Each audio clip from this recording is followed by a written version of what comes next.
சொந்த சனஞ்சாகராக்கும் இவங்க அந்த லைன்ல சாப்பாட்டை போட்டுட்டு தவறுன்னு சொல்றாங்களே, செல்லி அடிக்க போட்டு தண்ணிக்கு நின்றது லைன்ல இருந்தது.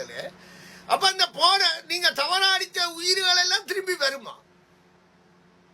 இப்ப நான் என்ன கேட்கிறேன் என்றால், எனக்கு ஒரு பிரச்சனையும் இல்லை. இப்ப நீங்கள் என்னன்னு கேட்டால், இப்ப செல்லத்துற தம்பி ஐயா உள்பட 12 பேர் செத்துருக்கு. இப்ப நீங்க ஐநா சபை, ஐக்கிய நாடுகள், நீங்கள் தேவையில்லாம வந்து எங்கட நாட்டுக்கு வந்து நாங்கள் மக்கள்கிட்ட காச வேண்டி போராட, நீங்க ஒரு சம்பந்தம் ஒன்றுமே செய்யாமல், கொண்டதும் இல்லாம, 35,000 கண்கிட்னியா எடுத்ததும் இல்லாம, ஒட்டுமொத்தமா எரிச்சோகி 13 தான் தீர்வு வந்து சொல்லி ஐநா சபையில கொண்டு பேசி புலிகளை தடை செய்து சர்வதேசமா அடிக்க போட்டு 13 தான் தீர்வு வந்து சொல்றீங்க. ஆனா நீங்கள் ஒரு புத்திசாலிகள் ஐயா, நான் வரவேற்கிறேன் உங்களை. ஏன்னு கேட்டா, இப்ப நீங்கள் இப்ப நான் ஒருதன்